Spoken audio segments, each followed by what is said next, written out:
Pues vamos al lío. Yo os voy preguntando porque, bueno, primero, la primera es la pregunta más básica de todas, que es ¿qué finalidad tiene vuestra asociación? ¿Por qué nace y qué pretendéis? Yo soy como el más veterano. Pues la asociación nace en el año 1952, aunque llevaba ya tiempo funcionando, y nace por una necesidad, que es la necesidad de dedicar atención a un patrimonio cultural abandonado o poco atendido hasta ese momento. Los castillos habían sido siempre el patito feo. Tú te veo muy joven, con lo cual pero hace 20 años el castillo, o sea, la arquitectura defensiva era el patito feo. O sea, la gente entendía, le gustaba el arte sacro, le gustaba el arte civil, le gustaban los palacios, le gustaba el arte romano, pero en el momento que llegaba un castillo torcía el morro, aquello no tenía ningún interés. Entonces, eso hace 60 años todavía era peor. Y, bueno, 60 más, ¿desde cuánto? 75, 70 y, sí, hemos cumplido 70 y tantos años. Pues era todavía mucho peor. Los castillos no tenían prácticamente ningún reconocimiento social, a no ser que fueran obras de arte de primera categoría o hubiera sucedido o pretendidamente sucedido en ellos algún hecho histórico, como Clavijo, ¿no? La aparición de Santiago. Sí, o la aparición de Santiago en Clavijo, en el castillo del siglo XIV, o sea, 500 años posterior a los sucesos que se supone, pero vamos, cosas de esas, o la Mota, donde se supone que murió Isabel la Católica cuando no murió allí, pero vamos, eso era lo único, el resto eran piedras, eran piedras que se utilizaban como cantera. Entonces un grupo de la intelectualidad, de la poca intelectualidad que había entonces en los años 40, primeros 50 del franquismo, pues se unió para ver que esos castillos, que había que hacer algo con ello, y se unió en torno al Marqués de Lozoya, hicieron un grupo de presión y consiguieron que en una de las famosas cacerías de Franco coincidió que Franco vio un castillo en ruinas y dijo: oye, castillo, que está ahí escrito por Villena, que no por mí, dijo: oye, qué castillo, qué pena, cómo está destrozado, no sé qué. Entonces, el documento que tenían preparado desde años antes, en excelencia, los castillos pueden protegerse con este, y entonces le pasaron un decreto, que es el decreto de 23 de abril de 1949, por el cual reconoce a todos los castillos la categoría de monumento y que deben ser protegidos, y es el famoso decreto de protección de los castillos españoles de 23 de abril de 1949, que la ley de patrimonio de 1985, la que está actualmente vigente, dice específicamente que continúa con vigencia y les da la categoría de bien de interés cultural. Es decir, no es una ley olvidada y sepultada, sino que es una ley que sigue viva, porque la ley actual de patrimonio, ese decreto específicamente dice que continúa en vigor, ¿no? Y entonces esa gente que movió aquel decreto de 1949, Castó Fernández Shaw, el Marqués de Lozoya, Valentín Camazo, padre, Germán Valentín Camazo, toda esta gente dijo: una vez que hemos conseguido la ley, ahora hay que hacer que la sociedad lo valore. Vamos a hacer una asociación en la que demos conferencias, hagamos viajes, publiquemos cosas y lo demos a conocer al público. Y entonces hicieron la Asociación Española Amigos de los Castillos, que empezó a funcionar a finales de los años 40, a principios de los años 50, pero no tiene carta de naturaleza hasta el 7 de noviembre de 1952. Pero antes ya funcionaba. Me habéis dejado flipando para empezar. Sí. Aquí me salen varias dudas. ¿Qué consideráis o qué se considera, por ejemplo, en España un castillo como tal? Porque hablábamos el otro día, por ejemplo, de que también se puede considerar otro tipo de castillos que a lo mejor no tenemos tan a la vista. ¿Quién ataca? Pues claro, una vez creada, para empezar, una ley donde se hace una protección genérica a los castillos, sea cual sea su estado de ruina, surge el problema que te ha surgido a ti como persona ajena, que es un castillo y qué entendemos por un castillo. Claro, uno le viene toda la historia que nos ha venido de Hollywood, del cine, de la literatura, que nos viene desde el romanticismo, donde entendemos que los castillos son una ruina, allí donde habitan los fantasmas. Todavía hay programas que siguen subsistiendo gracias a los fantasmas de algunos sitios, ¿no? Pues además de esos programas, además de esa realidad, existe una realidad de qué fueron los castillos en su momento y qué entendemos por ellos. Claro, para los años 50 los castillos son una realidad medieval, donde existen unos señores que los protegen, que viven en un feudalismo, donde unos señores prestan homenaje feudo-vasallático en la torre del homenaje de los castillos, y ellos tienen una concepción de qué son los castillos, una entidad arquitectónica en la que hay una torre del homenaje lo más escondida y protegida frente a otra serie de recintos, pero claro, en la realidad, cuando uno se enfrenta a eso desde un criterio científico, es que un castillo, para llegar a ese punto, que lo que ellos entienden, de hecho le pasó, Cid de Charles Heston nos presenta en primera imagen el castillo de Belmonte en Cuenca, cuando es un castillo del siglo XV, ya XVI, incluso transformado después. Y yo siempre le digo en los viajes a la gente de que piense desde época del Cid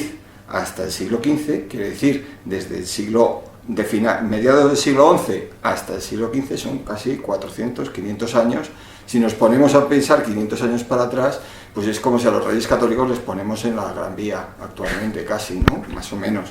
Entonces, la realidad conceptual de qué es un castillo en su época y qué es un castillo como tal varía mucho según el momento, a lo que voy.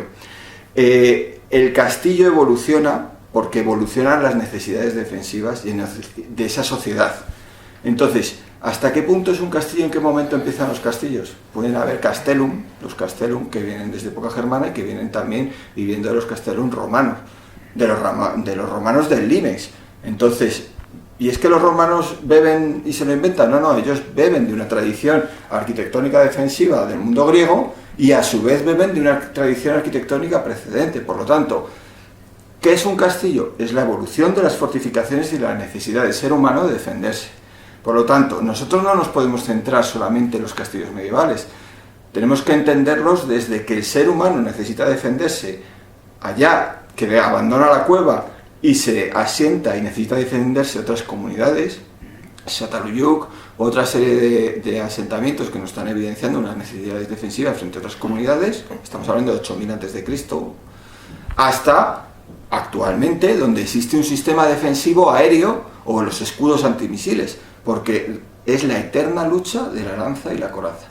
Entonces, dependiendo del periodo, esos castillos legendarios que nosotros seguimos asumiendo dentro de nuestro nombre de la asociación, se convierten en la necesidad defensiva del ser humano y entonces vamos a comprender su arquitectura y su evolución. Entonces, castillo medieval, sí, está muy bien, pero sufre unas transformaciones y en época moderna se transforma por una serie de necesidades poliorcéticas y por una serie de ataques, que es el nuevo tipo de armamento que hay. Cambian según de los castillos, se convierten en fortificaciones abalartadas, donde en ese momento el imperio hispano está luchando en Italia y está luchando a su vez por conquistar una serie de territorios hasta Filipinas, convirtiendo en época de Felipe II un litoral como Filipinas en su nombre, Felipe II, y convirtiendo una puerta como la puerta de Manila. Un ejemplo que tenemos es las tropas americanas pasando por la puerta con el escudo de Felipe II en ese momento. Bueno, pues como vemos, enriquece mucho más cuando empezamos a rascar un poco sobre la realidad de qué son las fortificaciones, porque al final lo que son la traducción de la necesidad de una sociedad en un momento determinado de defenderse. Y comprendiendo cómo se defiende, vamos a comprender cómo se configura y cómo funciona. Un ejemplo muy básico. Hablábamos de Torre del Homenaje, sociedad feudo-vasallática. Enfrente, mundo andalusí. No existen las torres del homenaje hasta que los nazaríes se tienen que ser vasallos del rey de Castilla y entonces empiezan a construir torres como la Torre de la Vela. Tenía que haber venido antes el tema. O sea, voy a intentar ir por orden porque me salen 50 cosas en la cabeza, pero la primera que os voy a preguntar sé que es difícil porque me acabas de comentar precisamente que podemos remontarnos hasta miles de años, pero ¿cuál es en España el origen, por así decirlo, el momento en el que arrancamos con una poliorcética básica para decir, pues esto ya es un castillo que se hace más o menos en serie? No sé si los castros, no sé si... De la antigüedad, no hablaré más tarde. Bueno, es que como te he dicho, Miguel Ángel, vamos a ver, nosotros necesitamos, el ser humano necesita un referente y un lenguaje para entender las cosas. Entonces, estamos hablando de castillos. Estamos hablando de castillos aplicando un vocablo, un referente, que cuando se creó la asociación en el año 52 era muy diferente al de ahora. Y diferente del que había 50 años después y diferente del que haya dentro de 50 años. Eso tenemos que tenerlo pendiente. Entonces, ahora, ¿qué se ha hecho para tratar de solucionar ese problema? Pues el Ministerio de Cultura se ha inventado una cosa que llama arquitectura defensiva. Es decir, hay un Plan Nacional de Arquitectura Defensiva que dice que los castillos, que sustituyamos el término castillo por el término arquitectura defensiva. Entonces, si hacemos ese cambio, ya empezaremos a entender las cosas. Arquitectura defensiva es lo que se construye para defenderse. Entonces tú me preguntas, ¿desde cuándo se construye en la península ibérica fortificaciones para defenderse? Dices, bien, pues desde que el ser humano siente la necesidad de defenderse. El ser humano en el Paleolítico vive tiene una sociedad que se llama depredadora, una sociedad de cazadores-recolectores, donde tú vas detrás de los recursos naturales, ya sean animales o sean vegetales, o sea lo que sea, pero no tienes un concepto de este territorio es mío. Yo vivo en este territorio y soy parte del territorio. Entonces, cuando tú te asientas, porque empiezas a arar el suelo, empiezas a cultivar la tierra y a criar animales, dices, este territorio es mío. Y entonces cuando el ser humano comienza a defender ese territorio y a poner marcas de posesión de ese territorio, que no tienen por qué ser fortificaciones, empieza a hacer dólmenes, ¿no? Empiezan a hacer sepulturas colectivas, a decir, aquí están mis antepasados, esta es la tierra de mis antepasados. Y como vienen el mito de Caín y Abel, ¿no? O sea, las sociedades pastoriles atacan a las sociedades a las sociedades agrícolas, que tienen que vivir en el terreno y tienen que guardar su grano para el año que viene y cosas de esas. Eso no lo puedes llevar encima. Entonces te atacan los de las montañas. Entonces, ¿qué haces? Te defiendes. Entonces empiezas a construir. ¿Cuándo es eso? En el Neolítico, evidentemente. Entonces, ¿cuándo son las primeras fortificaciones en la península ibérica? En el Neolítico. El Neolítico de Rimini o el Neolítico de Quetzalcoatl, de todos estos que has dicho, de Anatolia, todo eso, son neolíticos del octavo, del noveno milenio, de hace 10.000, en la península ibérica el neolítico es bastante más reciente, es del milenio quinto, el cuarto milenio, o sea, están hablando de hace 6.000 años. Entonces cuando empieza a ver las primeras fortificaciones en la península ibérica. Y a partir de ahí empieza la arquitectura defensiva y, como dice Miguel Ángel, hasta hoy, ¿cuándo la paramos? El muro de... Claro, ahora mismo se está construyendo fortificaciones en Ucrania. Claro, o sea, lo que pasa es que eso no es, evidentemente, no es un bien cultural histórico, eso es un bien cultural en uso. Es cuando pierde su uso. Por ejemplo, los muros de Melilla. Los muros del Sahara todavía están en uso, ¿no? Algunos, creo. Entonces, eso no es todavía un patrimonio cultural. Pero en el momento que deja de tener uso, para ser un patrimonio cultural. Entonces, ahí lo tienes en la península ibérica, desde el Neolítico hasta nuestros días, esa arquitectura defensiva. Y tenemos los mejores ejemplos de arquitectura defensiva. Algunos de los millares, de todas esas... algunos de las sociedades, ya es calcolítico más bien, pero vamos, de las sociedades prehistóricas, de los más impresionantes están en la península ibérica. Sí, los millares, la Almoloya y todos estos, el Tormo de Vinateda, son sitios brutales. Pero que nos cuesta todavía comprender incluso, o sea, cómo es ese sistema. De Murcia, la Bastida de Murcia, la Bastida. Bastida. Eso es el bronce, estamos Y saltando verdad, un poco. realmente es que es la propia sociedad la que configura las fortificaciones, como decíamos. Entonces, en el momento en que adquiere la necesidad de defender, se empieza a defender. Lo que sorprende es que tan temprano como son los millares consigue una realidad estructurada tan brutal. Y luego, claro, cambian los paisajes. En el bronce, por ejemplo, ahora la cultura de las motillas y las morras en Albacete, es que te sorprende. O sea, hay algunos ejemplos que, claro, hace 70 años, o sea, en los años 70, perdón, apenas se conocía cómo era una motilla en condiciones, y cuando han excavado la de Azuer, Es que ahora todo impresiona porque es un pozo, o sea, defiende un pozo. El intentar conseguir agua y quien consigue el agua y toda su sociedad va a defenderlo. Y han encontrado en las excavaciones, la Universidad de Granada han excavado, pero a auténticos niveles de puntas de flecha, que ya no había casi ni tierra. Entonces, bueno, pues... Como te ha dicho Miguel Ángel, lo importante de eso es que te está reflejando una sociedad, porque los millares, que estás hablando, un calcolítico, un cuarto milenio, tercer milenio, o sea, hace 5.000 años, ¿por qué se pueden hacer esas fortificaciones tan impresionantes, que además tienen otras fortificaciones adelantadas, una línea de fortificaciones adelantada? Pues evidentemente porque tenías ahí una sociedad protoestatal, es decir, eso no puede ser una tribu. Tienen que ser sociedades, si te fijas, estás hablando de la misma época de las pirámides de Egipto, por ejemplo. Claro, allí tenían reyes, escribían en las paredes, pero aquí tenía que haber algo, unas estructuras sociales y políticas muy avanzadas, porque tienes que poner a toda la población a trabajar para construir esas murallas y para tener esas... y un territorio dependiente de un punto central donde hay un soberano central.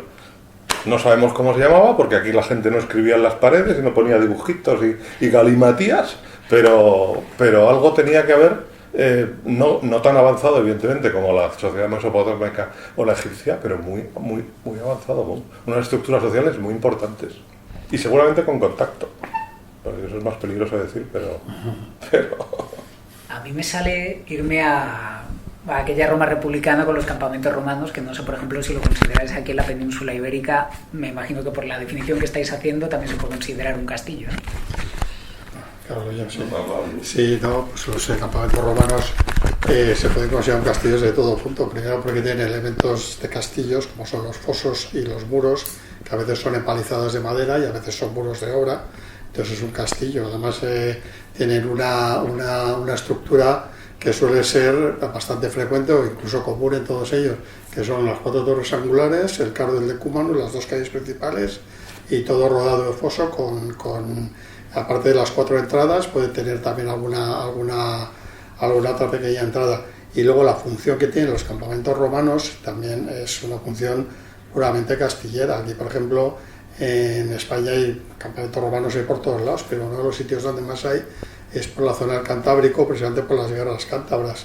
Y esos son casi todos campamentos de asedio o campamentos de apoyo contra los cántabros que vivían ahí en sus castros. Entonces la función que tienen, eso es lo de Numancia. Numancia se rodea de campamentos y son campamentos de asedio. O sea, desde esos campamentos se hace un cerco, se cerca la ciudad. Eso es una función puramente militar. Eso es lo que hacen los castillos también. Y entonces, bueno, yo creo que se pueden considerar un castillo sin ninguna duda, vamos, de todas. Y además como te digo, de esas estructuras beben luego muchos castillos. O sea, esa planta de los campamentos romanos es luego muy frecuente en muchos castillos. Lo de Santa Fe que has dicho. Lo de Santa Fe es lo mismo, 1500 años después, pero es lo mismo. Es un campamento militar de asedio que se convierte en ciudad. Y además, es lo mismo. O sea que no tenemos que interpretar solo el castillo como una estructura defensiva, sino que también puede servir para atacar en este caso, ¿no? Sitiar. Es lo que valen los castillos es para, por ejemplo, Gormaz, que es un castillo mítico, es un castillo que vale para atacar también, porque es un castillo campamento, digamos, ¿no? Es un castillo donde caben miles de hombres dentro y entonces pues a veces se tienen que defender la gente dentro de la fortaleza, pero otras veces es la base desde donde salen para atacar un territorio. Eso es un papel, pues probablemente, y hay un montón de castillos como Gormaz, o sea, con esa misma doble función de defensa y de ataque, o sea que se puede...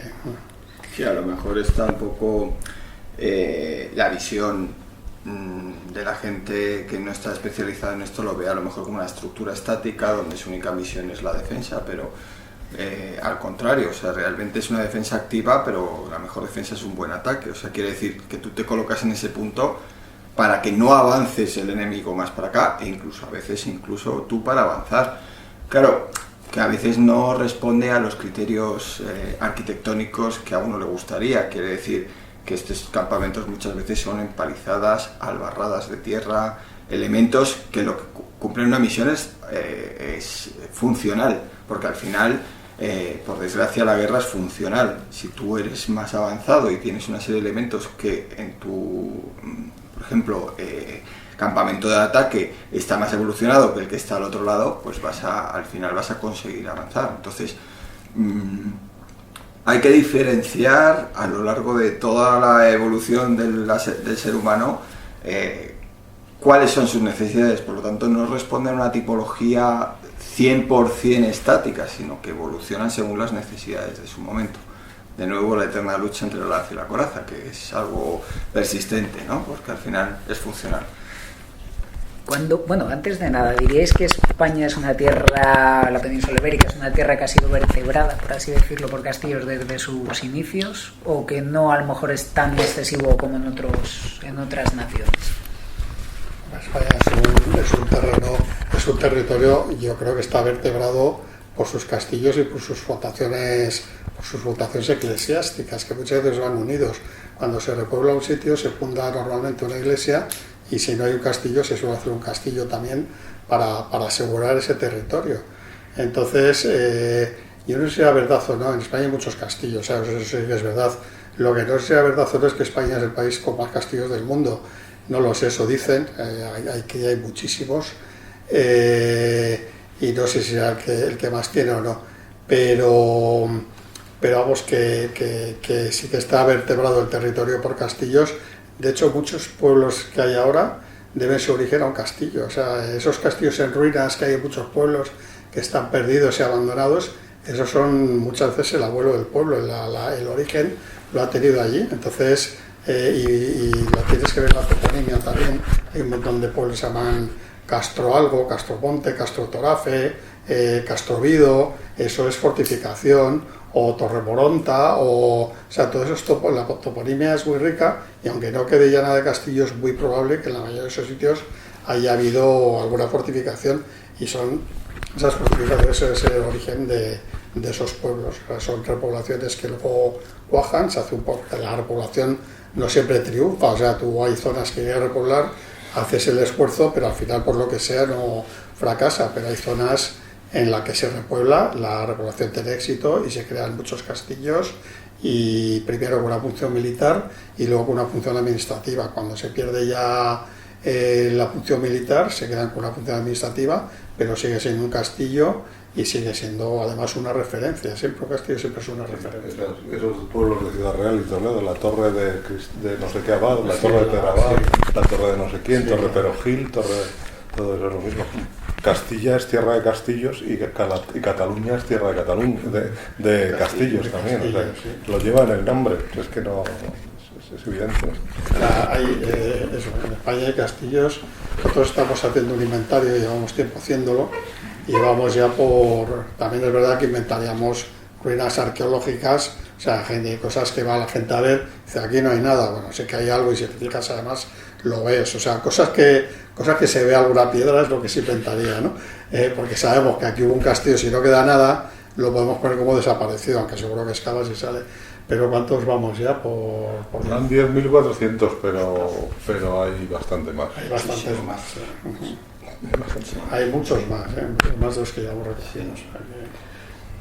Volvemos a la sociedad. La península ibérica se encuentra en un cruce de caminos y ha cruzado por aquí desde un lado de un continente al otro, y ha supuesto un choque y una conexión entre diferentes tipos de sociedades. Si nos vamos a la época gloriosa de los castillos, pues esa era la siguiente pregunta justo, o sea que mira. Tenemos la idiosincrasia, o además la realidad de haber estado en confrontación o en conexión dos sociedades en principio antagónicas, pero que han creado una realidad social en la península ibérica que nos lleva a hablar y tener dentro de nuestro vocabulario, además de una cantidad de vocablos romanos, también una cantidad de vocablos árabes bestiales. Y gracias a eso la sociedad que se da en época de los Reyes Católicos es una sociedad que avanza y que conquista otros continentes, y que gracias a la riqueza y al ímpetu que llevaba desde el siglo VIII empujando para intentar conquistar los territorios, pues hace que se cree lo que es España, que es una tierra difícil, pero además rica en territorios y en sociedades. En territorios porque la propia península ibérica no tiene nada que ver la submeseta sur con la submeseta norte, la parte de Andalucía con Cataluña, la parte de Galicia con la parte de Portugal. Es una realidad geográfica que además está determinada por una realidad histórica y social. Y esa realidad histórica y social que les pasó, hace un momento hablábamos de que los castillos fueron referente para repoblar el territorio. Esos castillos que fueron referente tuvieron una vinculación legal por parte de las monarquías de su momento para ocupar esos territorios de población. Y me voy a esto con el tema de la despoblación actual en España. Actualmente pueden ser un referente para ir a los pueblos a conocerlos, ya no solamente para que sean un museo y tal, sino porque esos castillos que en un momento fueron un referente para centrar población, a lo mejor son un referente para centrar población a nivel turístico y luego que haya gente que se quiera dedicar a eso. Entonces, finalmente, los castillos son un motor y las fortificaciones son un motor turístico. Lo fueron en el pasado, los reyes lo vieron, les dieron fueron bastante inteligentes para poder fijar a esas poblaciones allí. Les dieron una serie de elementos, como son los fueros. Ellos eran capaces de organizarse legalmente. Tenían problemas económicos, pues allí van a tener unas facilidades absolutas. Entonces, a lo mejor en nuestro tiempo podríamos ver un poco de cómo se consiguió repoblar zonas que estaban despobladas. En teoría, por ejemplo, una de las grandes zonas despobladas fue la zona de Guadalupe, donde la Jara, que es una Sara, que es un desierto que se produce entre los almorávides y el reino castellano, y realmente allí no hay, ¿qué es lo que hacen? Instalan un motor de producción, que es el Guadalupe, y a partir de Guadalupe, del monasterio de Guadalupe, más allá de lo que es la realidad religiosa, que ahí no entro, pero instalan eso, le dan dinero, le dan capacidad, y allí van además las rutas de transhumancia desde época Alfonso. Bueno, pues hay una serie de cosas que hacen que propulsen la repoblación. Por lo tanto, a lo que voy es que los castillos, si fueron un referente repoblador, vamos a utilizarlos como un referente para la gente que conozca esos pueblos que ahora están abandonados también y que es un problema geográfico. Pero bueno, ahí me he ido yo por otros derroteros, yo creo. Va estupendo. Sí, que estaba pensando en la toponimia. Bueno. No tiene nada que ver eso ya para que estaba pensando en la toponimia. Estaba pensando que también todos los que empiezan por Burg es torre en árabe, Burjasot, Bujarrabal, eso es una fortificación. Calat es una fortificación, también Calatañazor, Calatorao, todo eso. O sea, hay un montón de topónimos que te dan pistas sobre si hubo fortificación o no, y en la mayoría de las veces la hay. O sea, que bueno. ¿Cuál diríais que es la era dorada de los castillos en la península ibérica? Te lo ha dicho Miguel Ángel, ha considerado la Edad Media, pero yo creo que porque estamos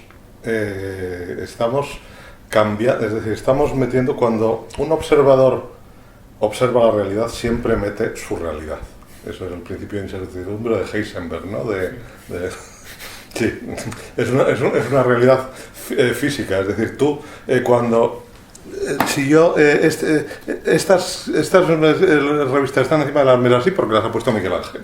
No, es decir, si yo las pongo así, ya es otra, ya es diferente. O sea, yo las veo así y tienen otra realidad. Entonces, la Edad Media es la época dorada de los castillos porque estamos mirándolo desde nuestro punto de vista. Y desde nuestro punto de vista es el momento más castillero que hay. Pero si nos fuéramos anteriormente, ¿cuándo es el tiempo en el que la población ha vivido más encastillada? Seguramente la prehistoria, seguramente la Edad del Hierro, seguramente la segunda Edad del Hierro haya sido cuando más castillos había. Es decir, si cambiamos el término castillo por el de arquitectura defensiva, seguramente en la segunda Edad del Hierro la población vivía mucho más encastillada que ahora.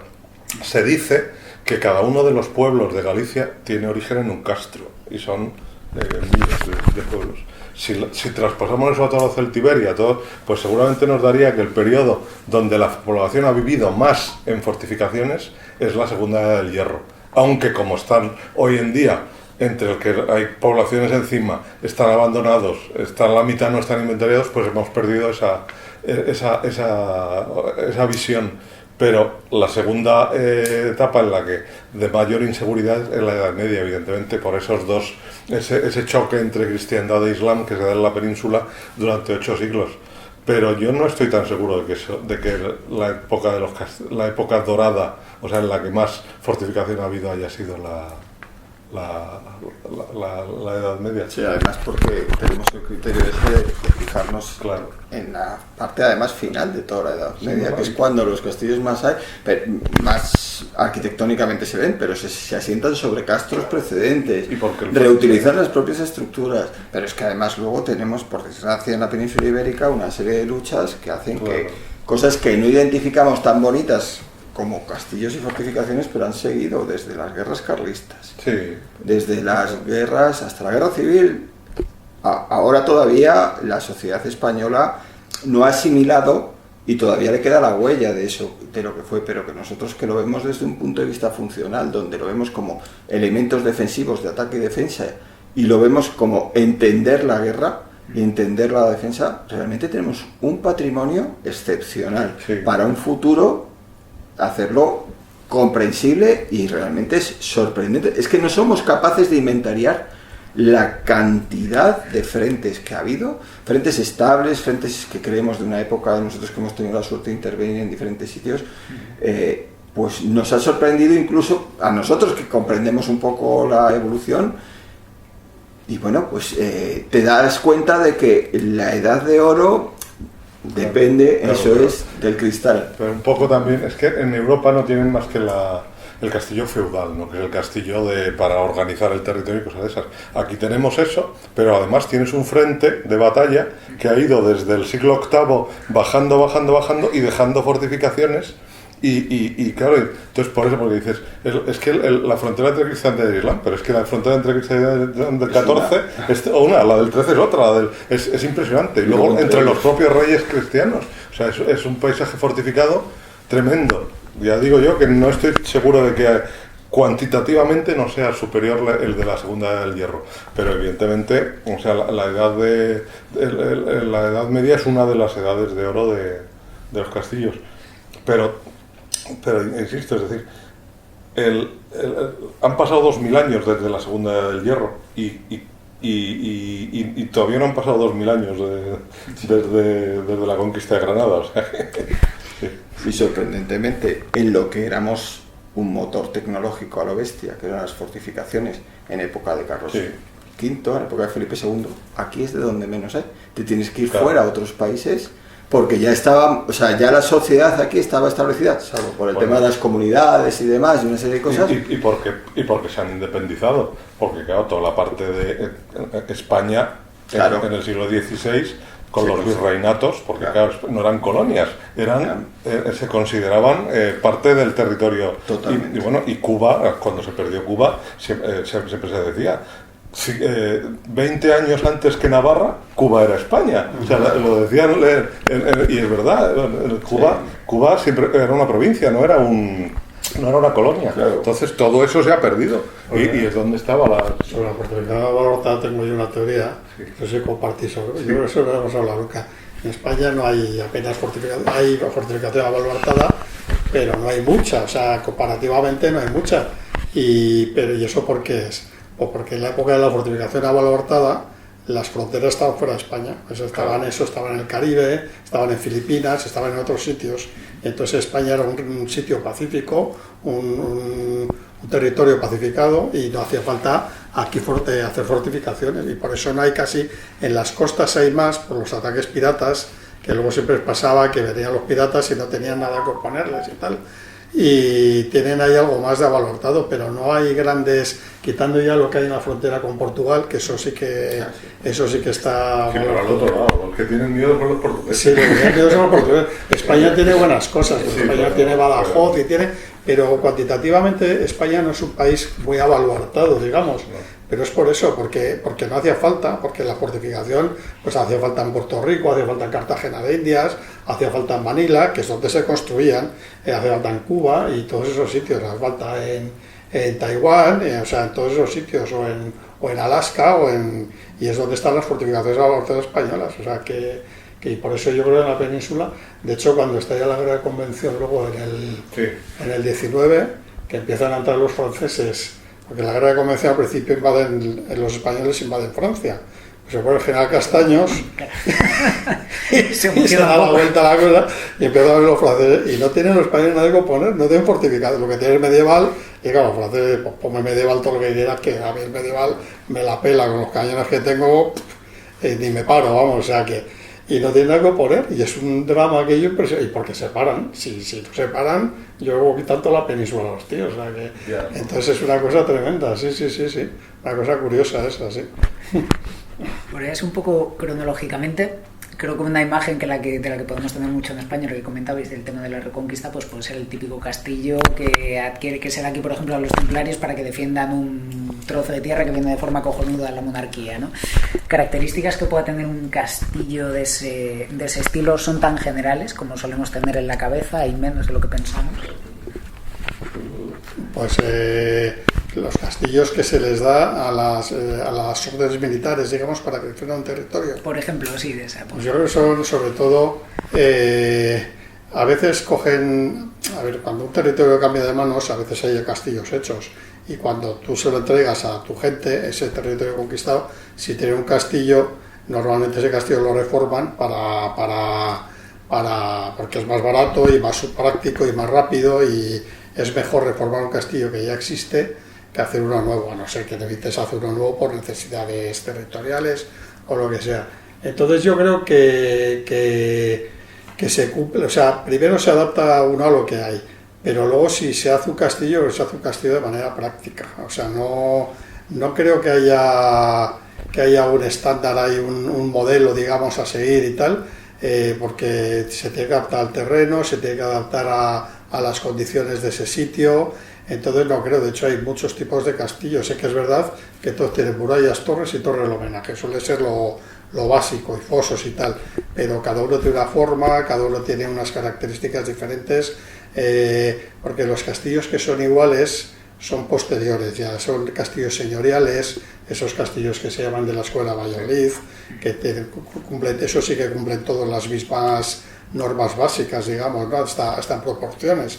Pueden ser más grandes, más pequeños, pero tienen las mismas proporciones, digamos, ¿no? O sea, si la torre mide 30 metros, pues la cortina tiene que medir en proporción, pues 20, no sé cuántos son, ¿no? Pero bueno, y si mide 15 metros, pues la cortina en vez de 20 metros tiene que medir 5, o sea, porque pero eso es señorial. Pero yo creo en tiempos de la Reconquista, cuando tienes que pelear por un territorio, por asentar un territorio, no creo yo que haya... Al contrario, es decir, el típico castillo de las órdenes es el que es atípico. Pues, claro. Por ejemplo, Alcázar, de San Juan, ¿cómo se llama? No, el de Consuegra y todos estos que son de la orden de San Juan, pero es el único, no hay más que ese que parece un castillo de las cruzadas traído y puesto ahí, o el de Mora de Rubielos o Rubielos de Mora, sí, nunca me acuerdo. Sí, Mora de Rubielos. Mora de Rubielos. Pues son castillos que parece que lo han traído de Tierra Santa y lo han plantado ahí, pero llama la atención, dice, ¿qué hace esto en mitad de Castilla? No tiene nada que ver con el resto de Salvatierra. O sea, son castillos es que son únicos, sí, todos tienen, es verdad que todos tienen torres, todos tienen saeteras, pero son diferentes, tienen formas, o sea, son diferentes, no tienen nada que ver. Las dos Calatrava la Vieja, Calatrava la Nueva, son totalmente diferentes, y además Calatrava la Vieja, como has dicho tú, es una acumulación de castillos del 8, del 9, de no sé qué, totalmente califal, ¿no? Y, y luego encima... Sí. Va llegando y van, este sitio es cojonudo, hace un castillo, entonces pues no voy a otro, me hago uno nuevo encima y luego en otro se hace otro nuevo encima y así, hasta que se abandona aquello y te deja ahí una secuencia. Estos señores que son arqueólogos, pues a cosas les gusta, claro. Que llegan y ven un muro y lo flipan, ¡hala, mira, este trocito de no sé cuánto, este no sé cuánto, este no sé cuánto! Pero es que al final es que responde a lo que venimos diciendo, es una realidad funcional que responde a una necesidad social. La realidad funcional es, se producen cambios a la hora de la defensa, por ejemplo, justo en el momento de que entran las órdenes militares, que parece que es pronto, pero es siglo XII para los que nos dedicamos arqueológicamente al mundo medieval, desde que cae Roma hasta el siglo XII, fija todos los cambios que ha habido, ¿no?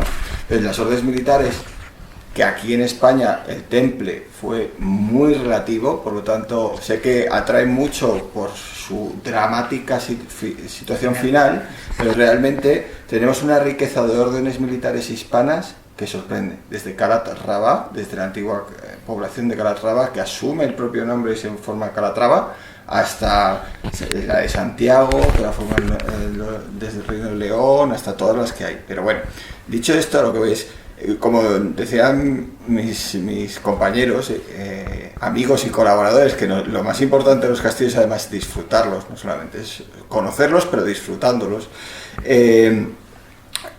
No es lo mismo un concejo que está repoblando un territorio y manda a una serie de arquitectos vinculados al concejo que una orden militar que va a utilizar además a alarifes y a arquitectos que se han pasado al mundo cristiano por X motivos o han enseñado a arquitectos de la Orden de Santiago o la Orden de tal a construir y reutilizan materialmente espacios. Entonces, quizá el único principio fundamental es funcionalidad, adaptación al terreno y luego quizá, dependiendo de cada una, pues algunos elementos. Desde torre del homenaje, si es una orden militar, como orden religiosa, va a necesitar un patio y una iglesia vinculado para hacer sus actos y las necesidades sociales que tenga. Evidentemente, como un castillo va a necesitar un aljibe, va a necesitar agua, va a necesitar una serie de elementos. Entonces, hay ciertos elementos que vamos a encontrar, pero de formas diferentes adaptadas al terreno y a las necesidades.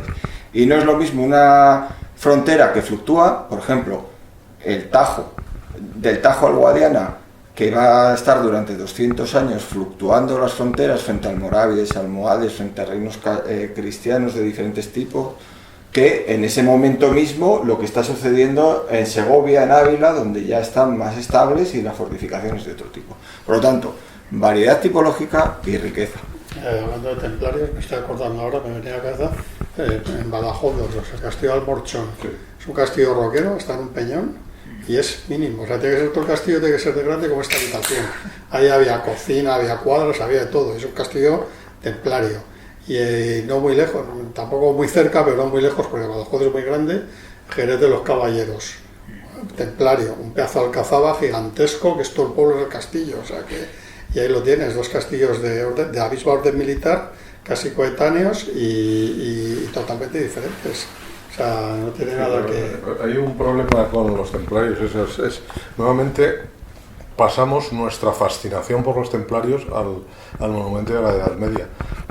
Tú, por ejemplo, Ponferrada, típico castillo templario. De época templaria tiene una pared como esta, el resto no es templario. Cuando tú fuiste a los cátaros, lo mismo, castillos cátaros, los castillos cátaros son 200 años después o sea, lo que vemos hoy en día.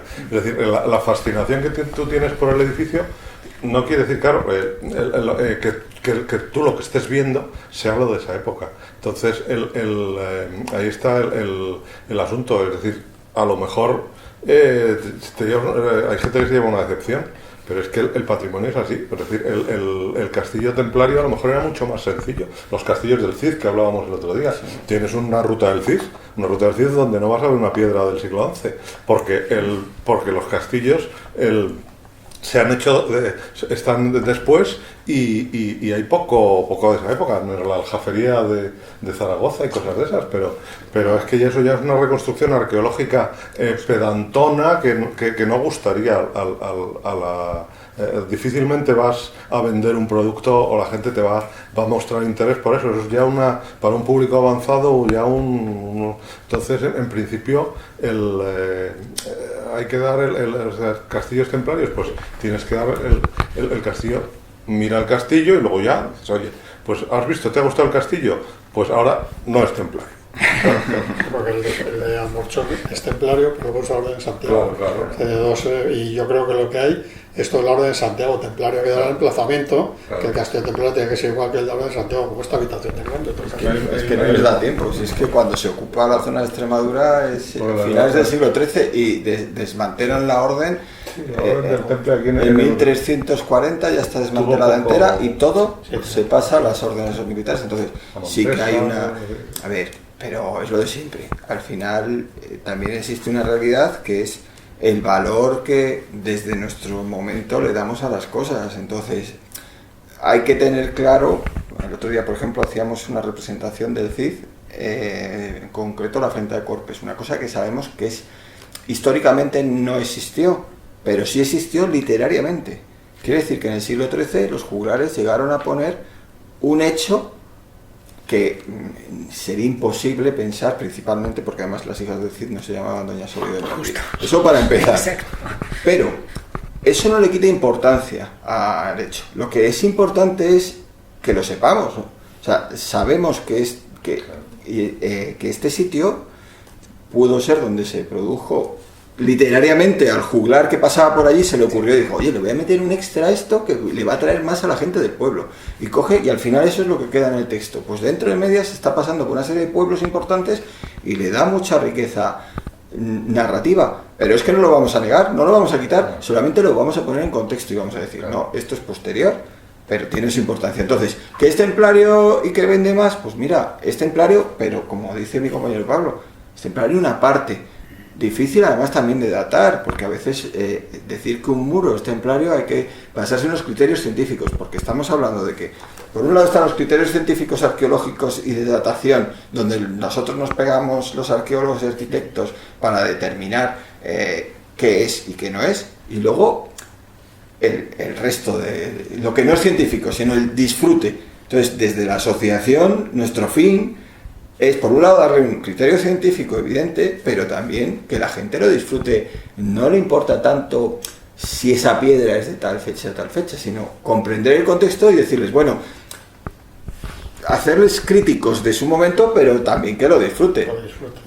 Que al final es el fin fundamental. Y que los elementos, y que esto tenga un fin funcional. A mí no me sirve nada pegarme que si esa piedra es de una época o de otra, si nadie viene a disfrutar desde ese punto la vista. Tenemos un vídeo en YouTube de Rafa en un sitio viendo una ruina arqueológica y dice, ¿a quién se le ocurre subir a ver esas piedras allí? Vas allí y lo que te encuentras es un enclave visual y geográfico que cuando además le pones el criterio histórico y entiendes lo que estás haciendo, de repente eso se convierte en una mina de oro para el que le guste la cultura y el patrimonio. Os quería preguntar, me lo comentabas también el otro día, o sea, el tema de cómo, sé que es muy difícil aplicarlo porque serán como 300, 400 años, pero cómo hace el armamento evolucionar los castillos en España, la llegada de la pólvora, la llegada de los cañones, cambios principales que haya, sin entrar así, tampoco os voy a matar porque si no me imagino que podréis estar aquí 2 años. Se da para cursos universitarios de 4 años. Lo que te ha dicho Miguel Ángel, la vieja lucha entre el proyectil y la coraza, es que eso empieza en la prehistoria y acaba hoy en día, es decir, sí. Mira, básicamente te lo resumo muy rápido. Los castillos son de piedra y tal hasta cuando es el sitio de Gibraltar, en 1300, principios del siglo XIV más o menos, se empieza a usar la pólvora ya. Se dice que el primer sitio es el sitio de Gibraltar, los ingleses dicen que son ellos, los franceses dicen que son ellos, etcétera, etcétera. Sea como sea, a principios del XIV se empieza a usar la pólvora. Entonces esos cañones todavía son como trabucos o como catapultas, porque lo que tienen son balas de piedra. Entonces en los castillos te ponen un cañón delante muy grande, y claro, yo me imagino a los del castillo mirando por la red, y eso de abajo ¿qué hacen? Y le pegan fuego a aquello y si no revienta el cañón te lanzan un pedrolo y se choca contra tu muro y le hace un desconchón. Y los del castillo, pues que tiren piedra, ¿sabes? Que me da igual. ¿Qué pasa? Que ya a mediados del 15 esa bala de piedra es de hierro, ya de hierro colado, y eso ya sí que rompe los castillos, eso ya no está gracioso, eso te rompe las almenas, y un castillo sin almenas, un castillo desmochado es un castillo inútil. La almena vale para que el defensor y a partir de ahí empieza la evolución, digamos ya, porque hasta entonces se habían ido adaptando las saeteras, las aspilleras para armas de fuego pequeñas, etcétera, etcétera. Pero cuando la artillería empieza ya a ser potente, ya el castillo empieza a tener problemas. Y entonces empieza a evolucionar. Y empieza una carrera, digamos, de la fortificación contra el armamento, que no para hasta... el castillo cobra ventaja porque luego la artillería evoluciona mucho, pero no sé exactamente en qué época se queda como estancada unos años. O sea, de hecho, los cañones empiezan a cada vez son más fuertes, cada vez son más potentes y tal, pero hay una época, no sabría datar ahora, tendría que mirarlo eso, que se queda como estancado, hay como 50 años así de parón.